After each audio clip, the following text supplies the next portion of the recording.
और इधर नवनियुक्त कैबिनेट मंत्री खजान दास ने आज विधिवत रूप से अपना कार्यभार ग्रहण कर लिया है। विधानसभा परिसर में पूजा अर्चना के साथ उन्होंने अपने दायित्वों की शुरुआत की है और कहा कि उन्हें जो जिम्मेदारी सौंपी गई है उस पर पूरी निष्ठा के साथ खरा उतरने का प्रयास करेंगे। मंत्री खजान दास को समाज कल्याण, अल्पसंख्यक कल्याण, छात्र कल्याण और भाषा विभाग समेत कई महत्वपूर्ण विभागों की जिम्मेदारी सौंपी गई है।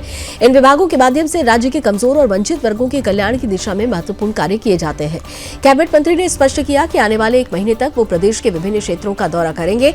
इस दौरान वे आम जनता से सीधे संवाद स्थापित कर उनकी समस्याओं को सुनेंगे और उनके समाधान के लिए संबंधित अधिकारियों को निर्देश भी देंगे। उन्होंने कहा कि सबसे पहले कुमायूं मंडल के विभिन्न क्षेत्रों का दौरा किया जाएगा, जिसके बाद गढ़वाल मंडल के जिलों में भी जाकर जनता से रूबरू होंगे। इसके साथ ही खजान दास ने कहा कि वो विभागीय योजनाओं और उनकी प्रगति की भी गहन समीक्षा करेंगे। जोर देते हुए उन्होंने आगे कहा कि सरकार की योजनाओं का लाभ अंतिम व्यक्ति तक पहुंचे, ये सुनिश्चित करना उनकी प्राथमिकता होगी। इसके लिए अधिकारियों के साथ नियमित बैठक कर योजनाओं के क्रियान्वयन की स्थिति का आकलन किया जाएगा। कैबिनेट मंत्री ने यह भी कहा कि यह देखा जाएगा कि आम जनता को योजनाओं का लाभ किस प्रकार मिल रहा है और अधिकारी समस्याओं के समाधान में कितनी तत्परता दिखा रहे हैं।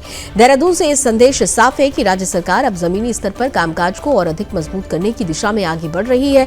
मंत्री खजान दास का ये दौरा और समीक्षा अभियान सरकार की कार्यशैली को जनता के और करीब लाने का प्रयास माना जा रहा है।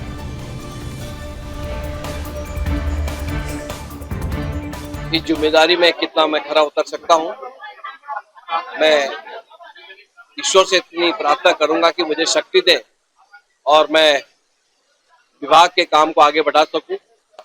और मैं मुख्यमंत्री श्रीमान पुष्कर सिंह धामी जी का दिल की गहराई से धन्यवाद ज्ञापित करना चाहूंगा कि ये अहम जिम्मेदारी यानी कि समाज कल्याण विभाग, आम जनता से जुड़ा हुआ विभाग है, ये मुझे मिली है और उन्होंने मुझे दी है।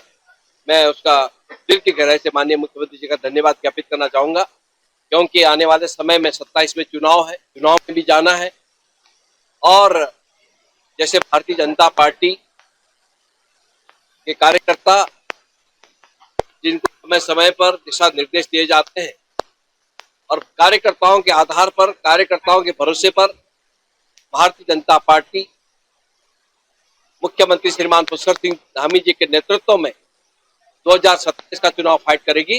और ये भी मैं कहना चाहूंगा कि जो सीटें अभी भारतीय जनता पार्टी के पास वर्तमान में है, यानी कि 47 सीटें, इससे अधिक सीटें लेकर के भारतीय जनता पार्टी पुनः सत्ता में मुख्यमंत्री पुष्कर सिंह धामी जी के नेतृत्व में आएगी, ये विश्वास मैं कह रहा हूं।